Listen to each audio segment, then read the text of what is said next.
Ayan, maayong udto sa inyong tanan. Sobrang inita jud kaadyo sa nga tanan guys na flat tire is real. So na flatan si Inday sa gitna ng daan. So ayan. And bad thing is hindi na pwede yung interior, kailangan bumili ng interior. And sad to say, layo kayo ang palitan ug wala ko'y mahula man nga motor nga pakapalit ko kay wala sila diri sa vulcanizing, wala sila diri interior. So ayan guys, waiting for someone to rescue. Ayan, kung naay magpahulam og motor karon para makapalit na ako kay naa badya milakaw ni nanay, magpunta mig diagnostic guys kay kailangan ni nanay pa-check up.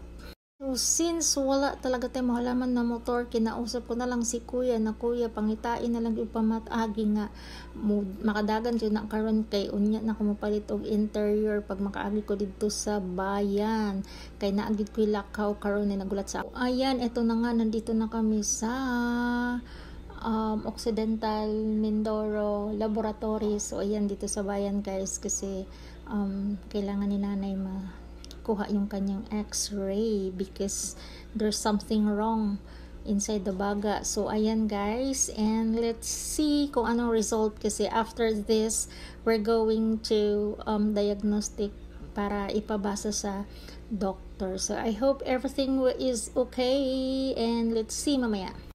And right now we're here na sa diagnostic guys. So ayan, init kaysa nga tanan, diba? Naggala si Inday na wala gid sunblock, ay na madaot gid ni atong fislak karon ba. So anyways, wala pa ko ni saka dito si nanay sa kay maghulat pa man og kanang doktor, mapila-pila baya ni mo nagiingon lagi nga gunahuna na jud ko karon nga masig mag-invest na gid ko kanang health insurance kay lisod lagi jud ka adyo ning wala tay kwarta, magpila-pila ba may manang naatay insurance kay madto ra tas doktor mo tawag ra ta day palista dayon unya na naa din tong doktor mag-attend sa ato. So ing ana gid kailangan mag-invest gid sa atong health guys. So ayan, let's wait until tawagon na sa doktor. So unya na kong paksok dito sa sulod kay marga libog jawang ko kanang daghan kayong pila-pila naglingkod dito ba na pangutan-ong kag nagpila pug ko ra bagid taon.